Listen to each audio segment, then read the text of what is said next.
2 jumbo jets. 583 people. The deadliest air crash of all time. This was a nightmare beyond all expectation. If I mess this up, I could actually lose my license. Blame soon falls on one pilot. Stand by for takeoff. I will call you.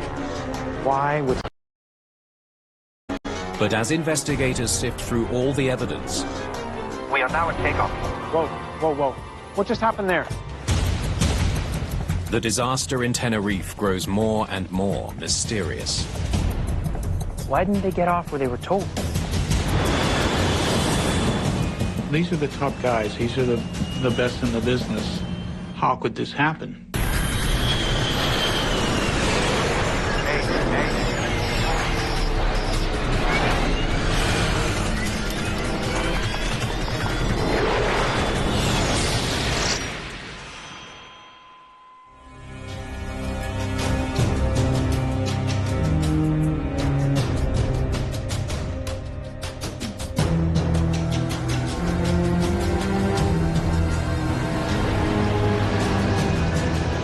Sunjet 282, proceed directly to runway, backtrack and hold. Los Rodeos Airport on the Spanish island of Tenerife is busier than it's ever been. BA 783, hold short of the runway and stand by for taxi clearance. The controllers are swamped. Scandinavian 1420, you are cleared for takeoff. Sterling 7392, you are next in line. Sierra Alpha, Tango Alpha 69. Right turn heading 040, goodbye. A few hours ago, dozens of flights were diverted here after a terrorist bombing shut down a larger airport in nearby Las Palmas. It's a single runway airport with a single parallel taxiway. And because of the terrorist event in the region, they had much more traffic than I'm certain that they would normally see. Sterling 7392, taxi to the runway and exit at taxiway Charlie 3. They were dealing with aircraft that had been delayed for a good part of the day, and now there was a sense of urgency to get them out and safely on their way. With so many planes parked on the taxiways, the controllers instruct departing flights to taxi along the airport's only runway to get into position for takeoff. One of the planes waiting to get to Las Palmas is Pan Am Flight 1736. Must be getting close. Sure hope so. You ready for the beach? 39-year-old Robert Bragg is the first officer. After we got to Las Palmas, we were supposed to have a day there, and then fly the airplane to Paris and have a day off, and then back to New York. So it was supposed to be a very good trip. His captain is Victor Grubbs. Flight engineer George Warnes completes the highly experienced crew. Pan American World Airways was not only a pioneer, but they were the one we all looked up to tremendously. Those of us who wanted to be pilots and who later were always had that fantasy that we might someday fly for Pan American. So they were the creme de la creme for so many, many decades. The Pan Am crew is ready to get back in the air, but they can't taxi to the runway. A KLM 747 has stopped in front of them to refuel. We were about 12 feet short of getting around them. We're all on the same radio. I asked him how long would it be for him to finish fueling. He said about 45 minutes. You're trying to get your passengers where... For 378 passengers on board the Pan Am airplane. The flight started in Los Angeles before stopping in New York and now in Tenerife. They had been on the airplane 12, 13 hours, so they were getting tired. The passengers have no idea how long the delay will last. KLM was a big concern, and we found out his fueling would be finished. Tenerife KLM 4805, we finished refueling, requesting clearance for startup. The KLM aircraft is finally ready to roll. Both 747s should be back in the air soon. Flipper 1736, requesting start clearance. I said, okay, Pan Am is ready to start also. Clipper 1736, you are clear to start.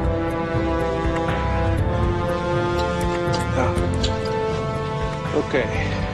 Pre-start checklist, please.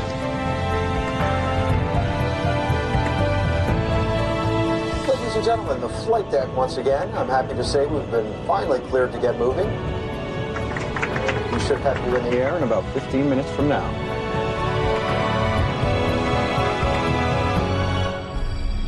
The Canary Islands lie off the west coast of Africa. Tenerife is one of 7 in the Spanish archipelago. The mountainous island is famous for constantly changing weather.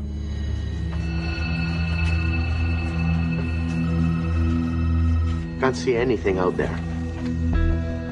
A fog bank rolled in, and visibility went down to almost zero. Clipper 1736, clear taxi into the runway following the 747 from KLM. Clipper 1736. To expedite the departures of both KLM and Pan Am, they taxied both on the runway at the same time to put them in a position where they would be ready for a departure.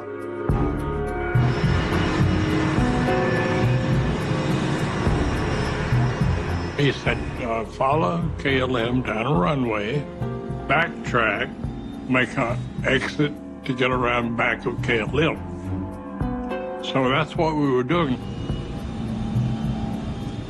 Once they get in the air, the flight to Las Palmas should only take about 25 minutes. KLM 4805, how many taxiways did you pass? I think we just passed Charlie 4 now. Okay. The KLM 747 will be the next plane to take off. At the end of the runway, make 180 and report ready for ATC clearance. Ya después de estos dos, ya terminamos.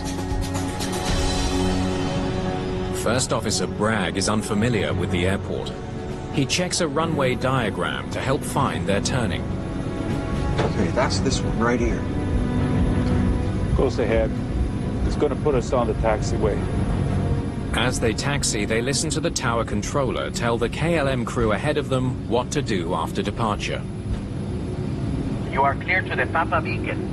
Climb 2 and maintain flight level 90. Right turn after takeoff. Roger, clear to the Papa beacon. Flight level 90, right turn up. We are now at takeoff. Okay, stand by for takeoff. I will call you. And we're still taxiing down the runway, Clipper 1736. Papa Alpha 1736, report runway clear. Okay, we'll report when we're clear. Thank you. The Pan Am crew will be turning off the runway in just a few more yards. But now something's wrong. First Officer Bragg can see a plane through the fog. I think he's moving. Now I looked up and there he was coming down the runway. It was very obvious that he was moving because his landing lights were shaking. Look at him. That idiot's coming. Saw KLM too. Get off. Get off! But it's bearing down on them at nearly 200 miles an hour.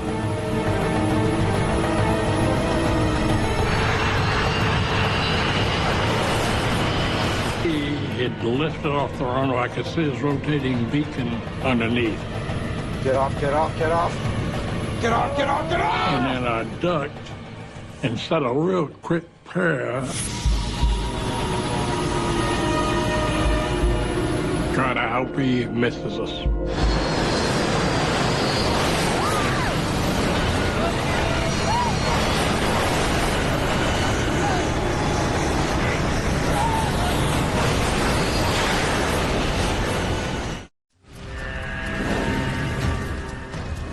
The unimaginable collision between two jumbo jets has turned a runway in Tenerife into a disaster zone.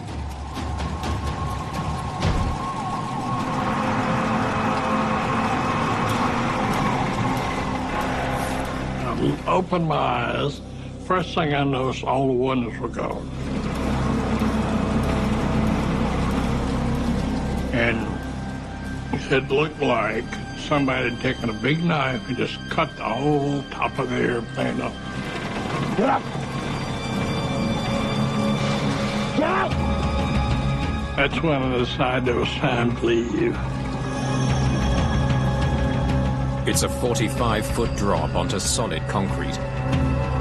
And it just jumped right on us. I didn't even think about it.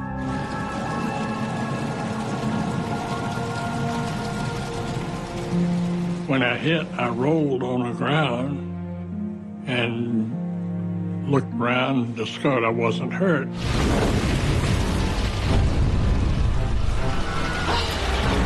Some passengers in the shattered cabin of the Pan Am have also survived.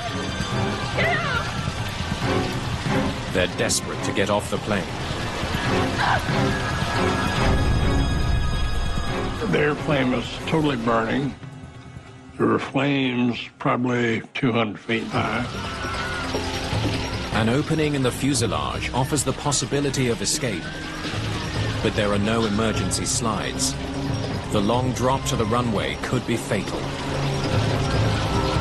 With the plane engulfed in flames, it's the only way out. We're gonna have to jump! I thought the airplane was gonna blow up. And I yelled out and started jumping, and they did.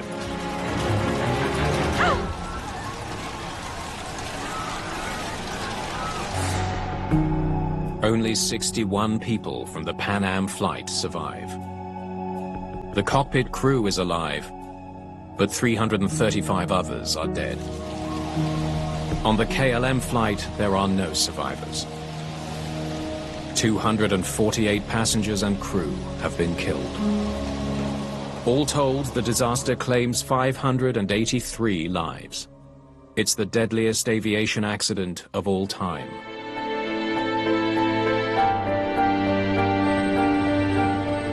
583 people, with only a few getting out on Pan Am.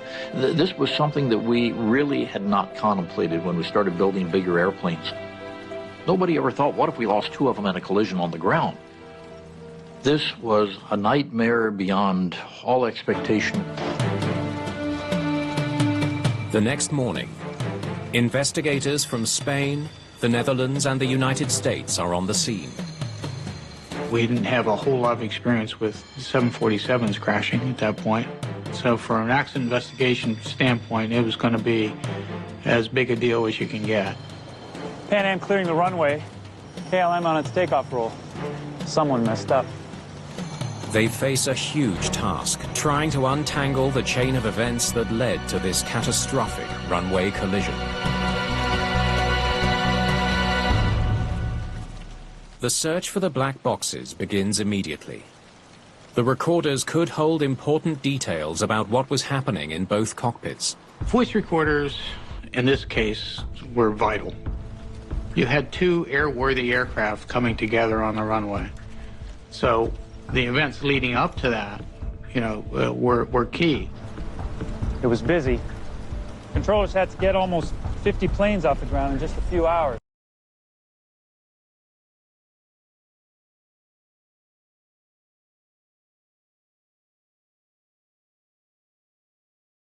Or to have to work without ground radar, it increases the stress a little bit in the tower. There's no question that the small airport was dealing with more traffic than usual. Was it too much for controllers to handle? Did they make a fatal mistake? A visit to the tower is the obvious next step. We've never been that busy. And, okay, well, the planes were parked here and here. They had to use the runway to taxi into position, one at a time.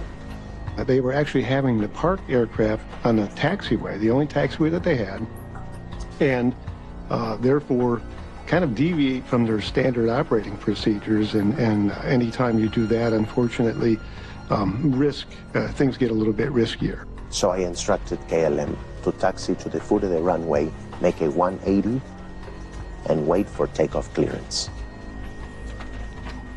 At the end of the runway, make 180 and report ready for ATC clearance.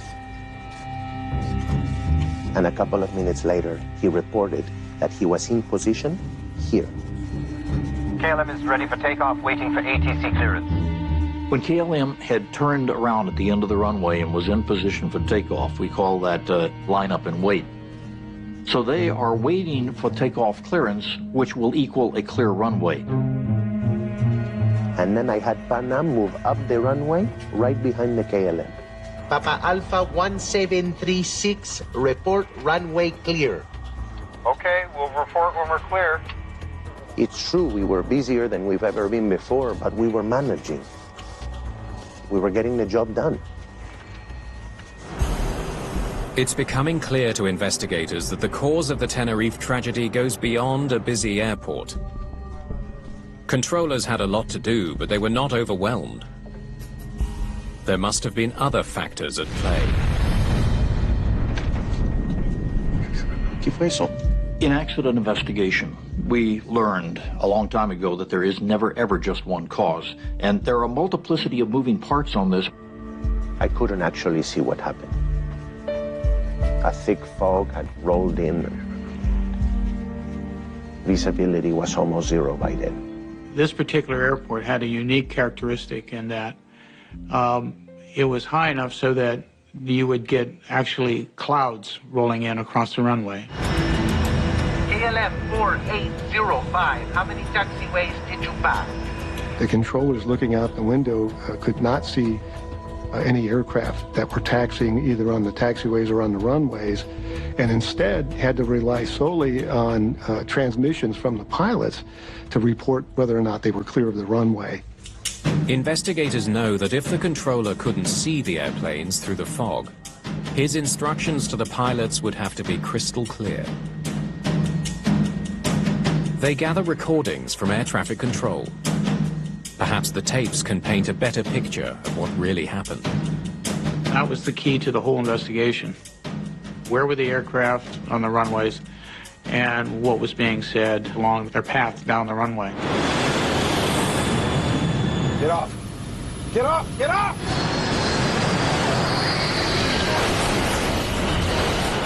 History's deadliest air crash is leading newscasts around the world.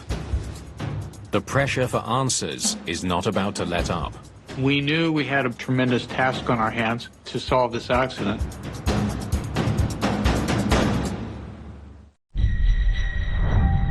Behind every ocean wreck is a disaster. It's the most challenging shipwreck I ever worked with. Using the latest technology, National Geographic investigates the disasters of the past.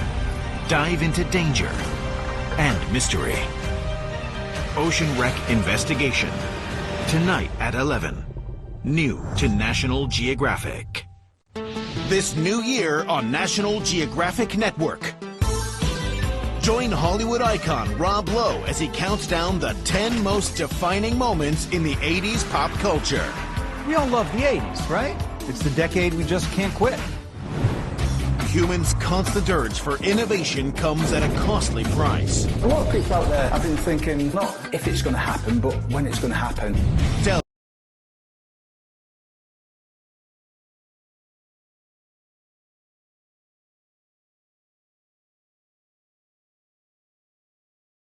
At Spain's busiest airport, as a team of security work 24/7 to protect their borders. Explore the weird side of nature with the strangest, creepiest, and deadliest creatures of the wild. All new this new year on National Geographic Network. Tales tell of powerful, solitary pharaohs chosen of the gods by divine birth. Whispers can turn myth into legend, but look for the truth and the writings on the wall. Experts use the latest technology to bring facts to light. She was the power behind the throne. And secrets out of the dark. Oh my God. Lost Treasures of Egypt. Thursday nights at 9. New to National Geographic.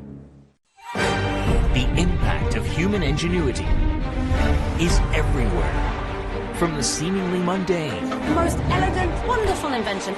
We all need one immediately. To the spectacular. One small step for man, one giant leap for mankind. We reveal the stories behind the everyday creations that have transformed the way we live. It's the future. Great inventions. Tonight at 9. New to National Geographic.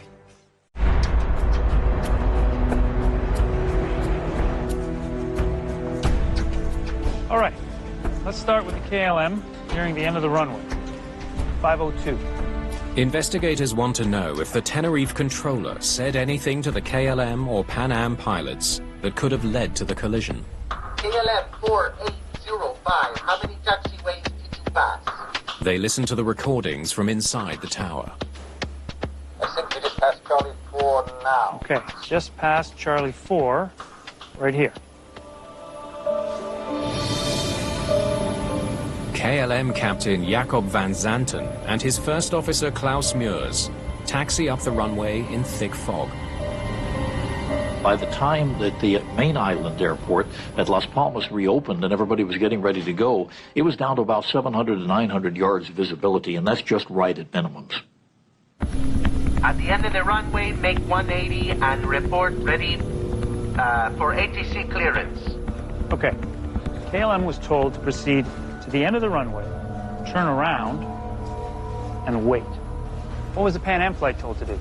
Clipper 1736, leave the runway, 31, out to your left. Whoa, what did they just ask him to do?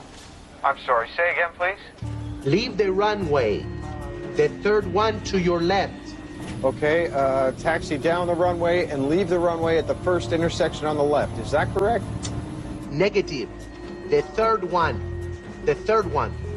Whenever we look at the question of whether or not the air traffic controllers in the tower, the two gentlemen in the tower, were giving clear instructions, you got to remember we have kind of a linguistic problem here, because these were two Spaniards who speak Spanish as their native language attempting to speak an aviation English to an American crew and to a KLM Dutch crew. He's on an active runway, and he doesn't know if he's being told to get off here, here, or maybe here. There seemed to be some confusion with as to what exit they were supposed to take.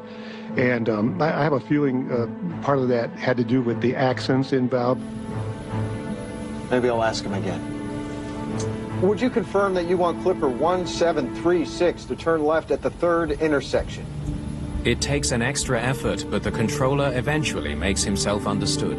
The third one, sir. 1, 2, 3. The third one. Third. The controller's accent may have been another complicating factor for pilots in an unfamiliar airport on a very busy day. But for investigators, it's not enough to explain the crash. They need to keep digging. 1, 2, 3. This is where they were told to get off, and they clearly understood. But they moved past C3. Why didn't they get off where they were told? The Pan Am plane taxied past the third exit. Why did it stay on the runway? For more insight, investigators examine the geometry of the turn the Pan Am pilots were asked to make. That leads to a surprising discovery. So we have a 148-degree turn here, followed by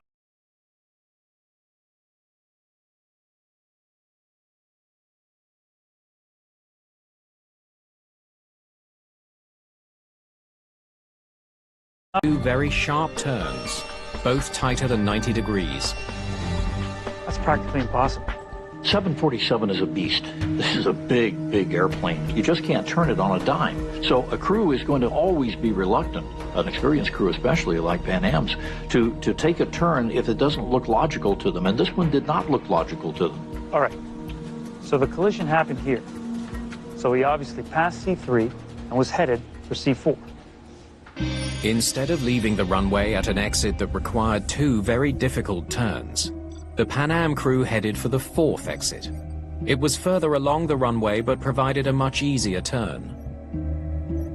If you see C4, it's the only taxiway going off the runway at a 45-degree angle. The other C3 would have not done what we need to do. So I can see how that would definitely have induced the Pan Am crew to think that Charlie 4 was the exit that they were supposed to turn at.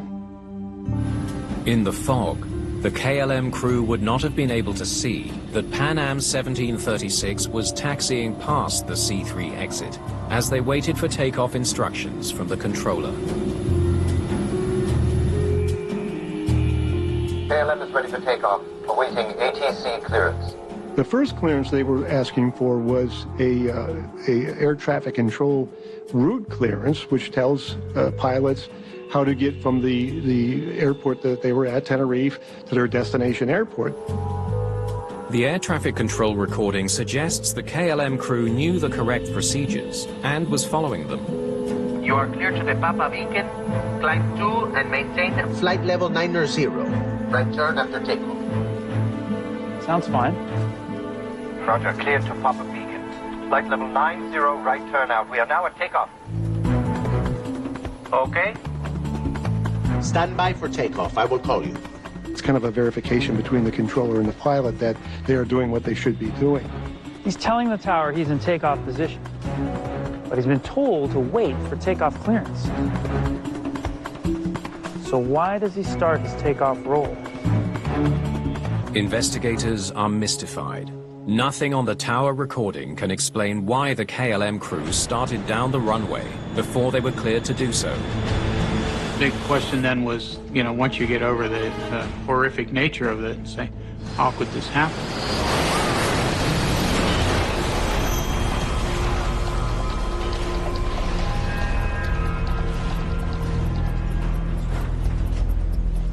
At the crash site, there's new hope of finding some answers.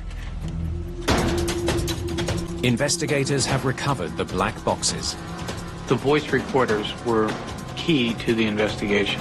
That gave us an insight into what was going on in the respective cockpits. They can only hope the new evidence will be enough to finally solve the mystery of the worst air disaster the world has ever seen. We've located the CVR.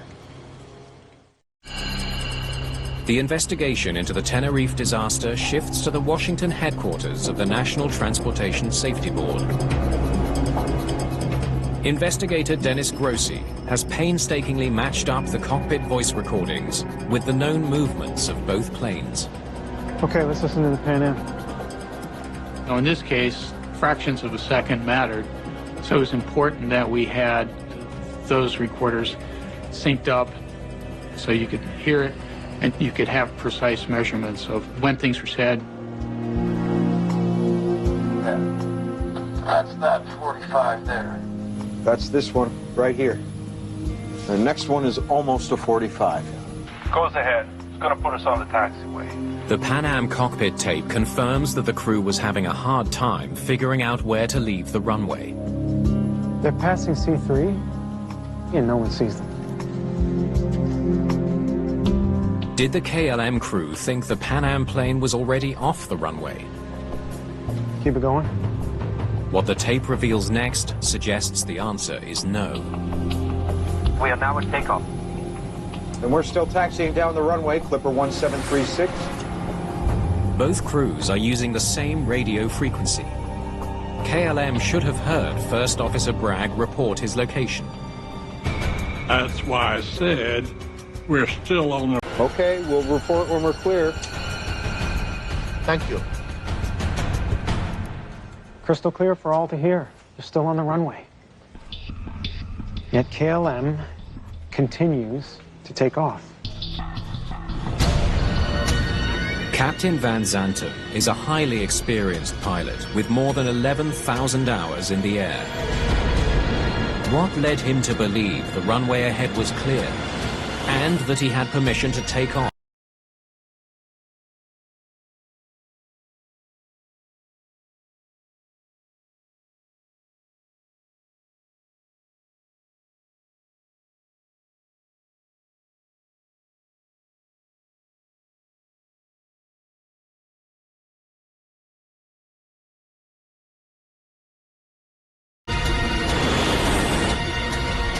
It just seems so alien for the crew to make that mistake. I mean, these are the top guys. These are the best in the business.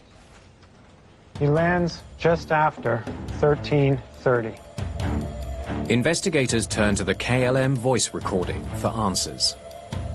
Perhaps something said in that cockpit can explain the incomprehensible decision to start down the runway. We landed here at 1:38? Yes, I know that.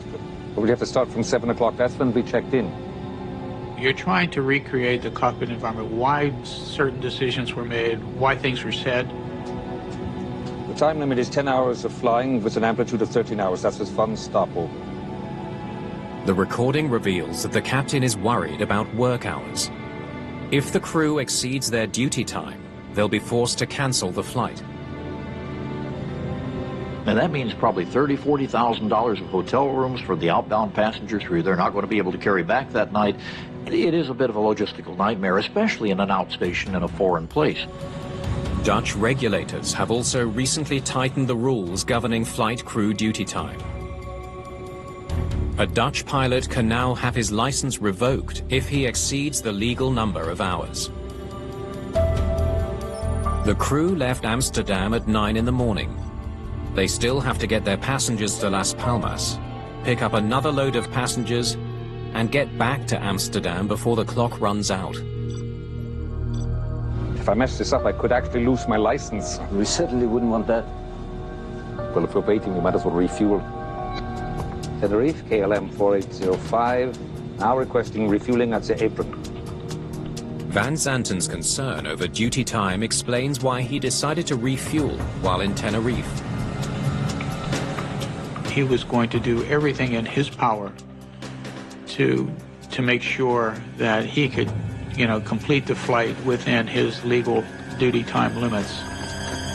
But then, a short time later, the airport in Las Palmas reopens.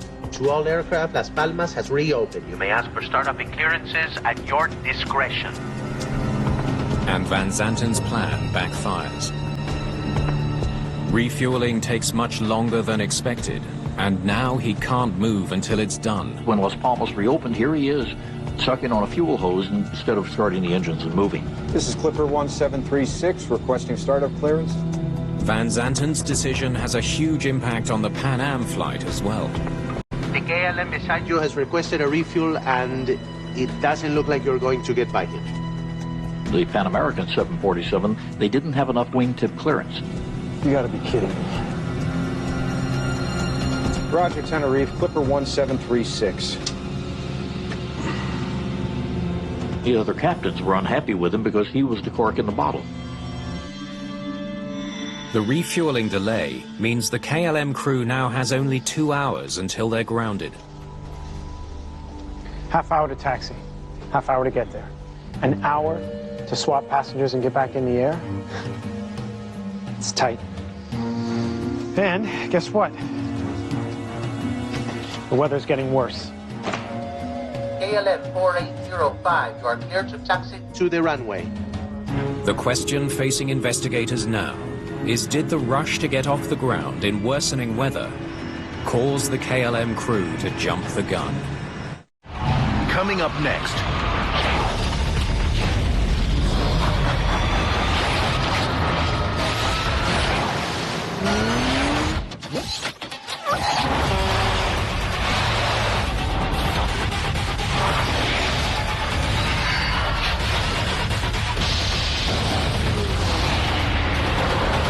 This is the future. Nat Geo Science, next on National Geographic. All steps for man, one giant leap for mankind. We reveal the stories behind the everyday creations that have transformed the way we live. It's the future. Great inventions. Tonight at 9, new to National Geographic. Winter. From its beauty and wonder to its punishing brutality, uncover an unparalleled season of magic and majesty.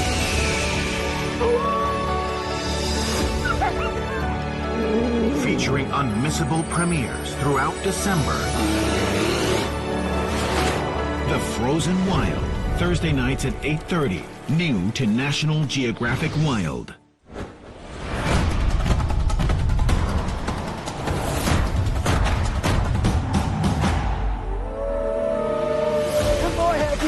When exposed to the elements, the line between fortune and failure is razor thin.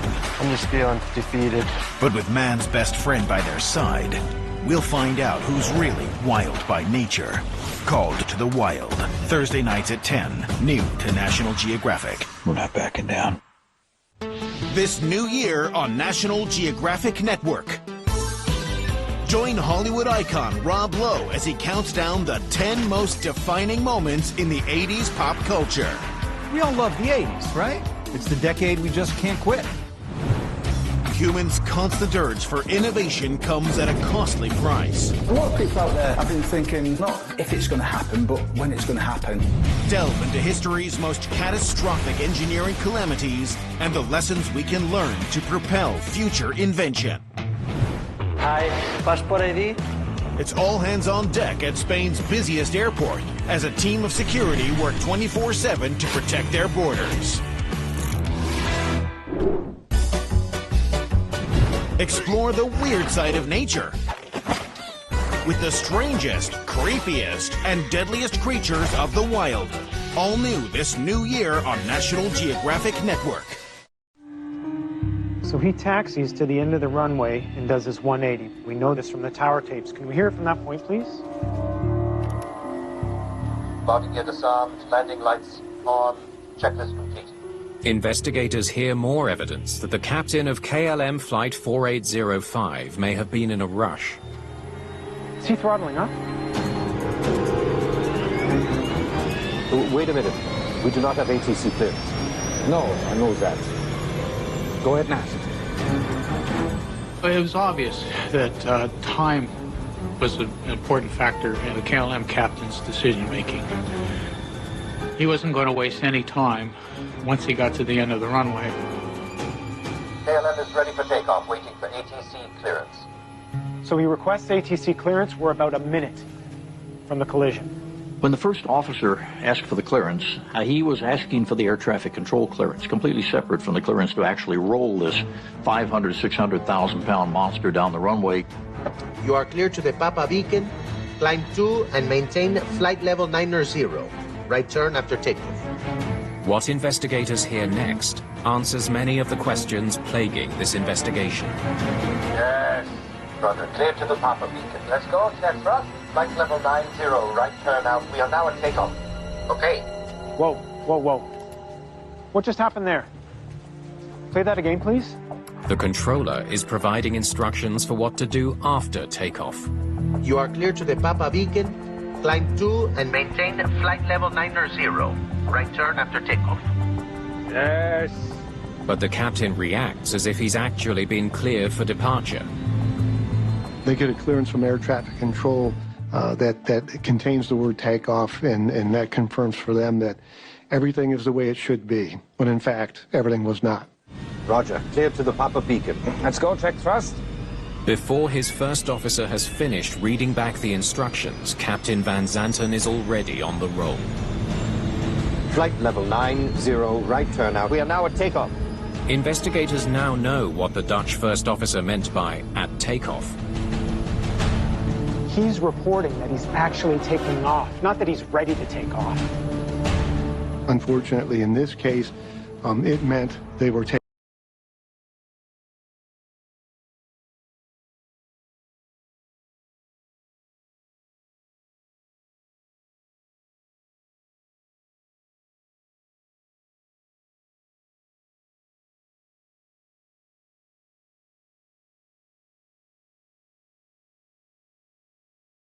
According to the tower transcripts, the controller advised him to stay put. Okay, stand by for takeoff. I will call you. Why didn't the KLM crew follow that clear instruction to stand by? Give me Pan Am at 1706. That's when Pan Am reports on the same frequency that they're still on the runway. And we're still taxiing down the runway, Clipper 1736. Hold it there. Why would he ignore them? The cockpit recordings continue to baffle investigators until they hear another critical moment on the KLM tape. are now at takeoff. Okay. That's what he heard? It's a stunning discovery. Flight level 90, right turn out. We are now at takeoff. Okay. The two warnings to stay put were never heard in the KLM cockpit. The tower and the Pan Am flight both made their critical calls at the exact same moment. Okay. And we're still taxiing down the runway. I will call you. Clipper 1736. The simultaneous transmissions produced a 4-second squeal in the KLM cockpit. We are now at takeoff. Okay. Stand by for takeoff. We're going to Clipper 1736. The crew heard only one word, okay. Unfortunately, this happened during that pause after the controller says okay for KLM. They had no opportunity to hear the controller saying stand by for takeoff, nor were they able to hear, because they were speaking at the same time, the Pan Am crew reporting that they were still on the runway. So what's next? There's one final transmission recorded in the KLM cockpit. Papa Alpha 1736, report runway clear. It should have alerted the crew that another plane was still on the runway. Okay, we'll report when we're clear. Thank you. Only the flight engineer seems to have understood it. Is it not clear then? What did you say? Is it not clear then, the Pan American? Oh, yes. The pilots ignore his concern and miss their last chance to avoid a disaster that will claim 583 lives. Oh, damn it!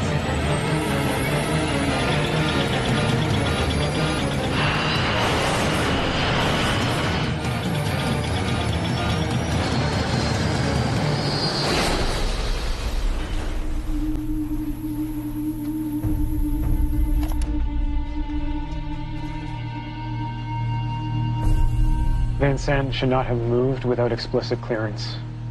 You learn that in probably the first or second lesson in aviation. Do not take off unless you get a clearance. Investigators dig into the career of Captain Van Zanten. They're looking for anything that might explain why an experienced pilot would violate such a fundamental rule. This guy was a superstar. They learned that Van Zanten was one of KLM's top pilots. He was the face of the airline, the director of flight safety, and head of the flight training department. How could a human being with so much intelligence, so much capability and experience and position, and the director of safety, how could he fail like this?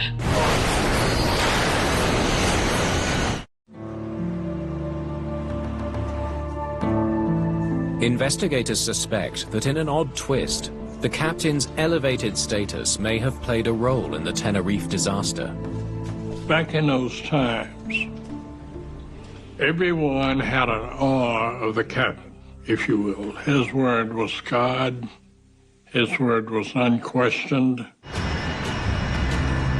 If he has that kind of authority, it's less likely for someone, his junior, in this case the flight engineer and the first officer, to challenge anything he does.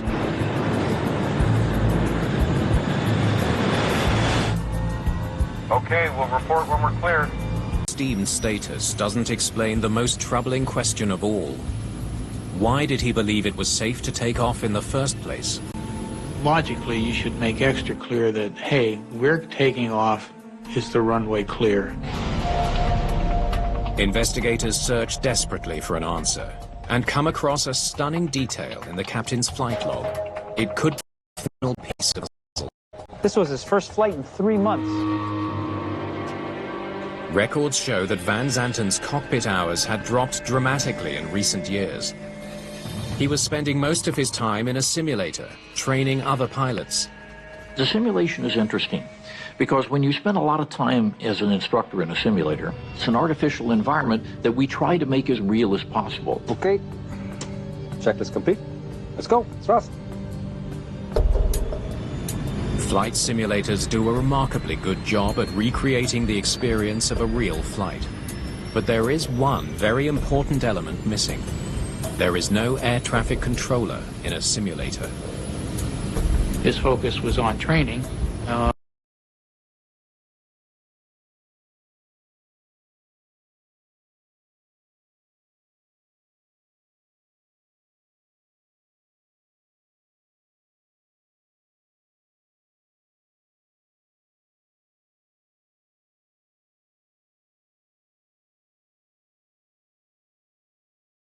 And there was this difference in the way you treat air traffic control communications in the training environment versus the real world.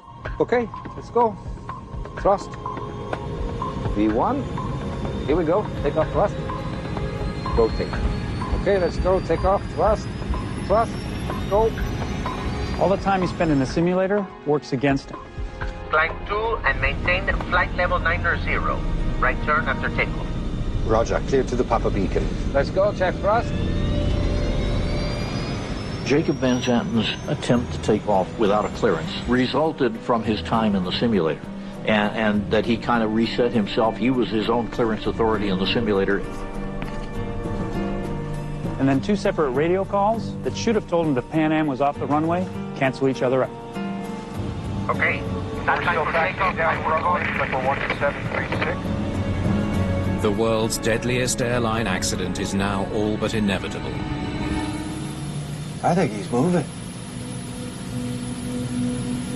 Look at him. That idiot's coming. Basically, we had a captain who wanted to get off the ground as rapidly as possible. Oh, damn it!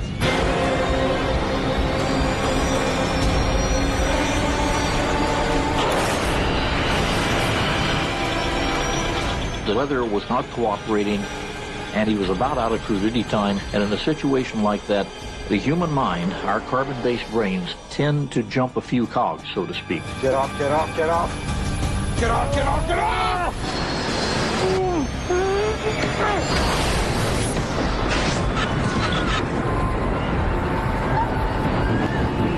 He had a gun cocked and loaded by various factors, and he was the one that pulled the trigger, but you have to take them all in connection.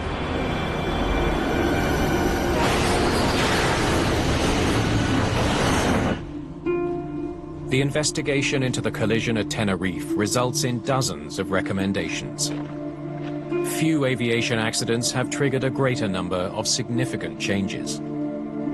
That's what began to be the seed of training for what we later called crew resource management, where we said to the captain, we're on to you, bub. You're a human being.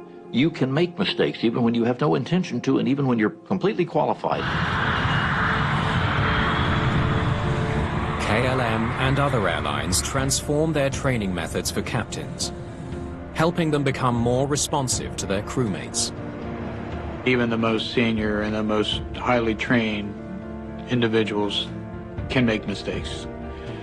And we need to rely on the resources of all the crew members to compensate for that.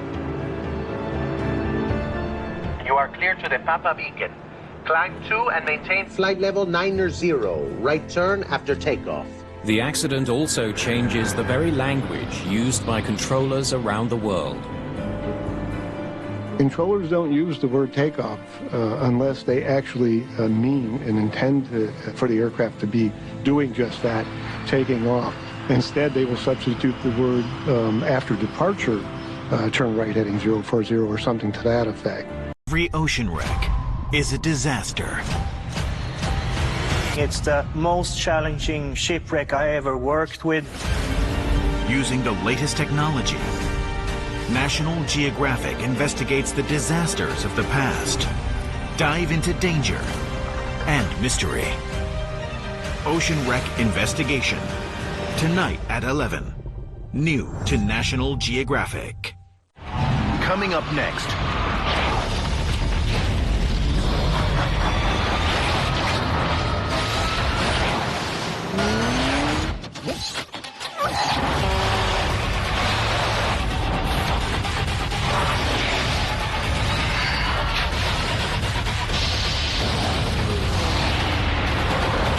This is the future.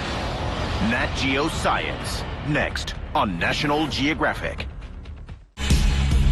This is an inside look at Porsche's attempt to bring one of their most important machines to market, the Taycan. Now, they need to ensure that the 911's innovative stablemate delivers. One of the more challenging targets for us was the aerodynamics. Aerodynamics are essential for all cars, but exceptionally vital for electric vehicles, or EVs. Because the less air resistance a machine creates, the further it can go on a single charge. We tried to teach the air where to go through this fender, through the bumper, and trying to guide it to let it pass the wheel in a more efficient way. The hidden flaps and wind tunnel tuned design help the Taycan achieve one of the lowest drag coefficients of any car on sale today, a measurement for how easily a vehicle cuts through the wind. It's Wild Time on Prime Time. With brand new premieres every night. Wow. That's right. All new shows every single night. I know. From fresh premieres to returning fan favorite series. It's new every day. We're doing right by Wild. The animals may be untamed, but your nights shouldn't be unplanned. So be sure to put us on your watch list. That's clear, thank you. There's nobody that has not been touched by this pandemic. It's tough right now because, we're struggling. We have serious demand issues. For the first time ever, we have to have each other's backs. I see color. Here we go.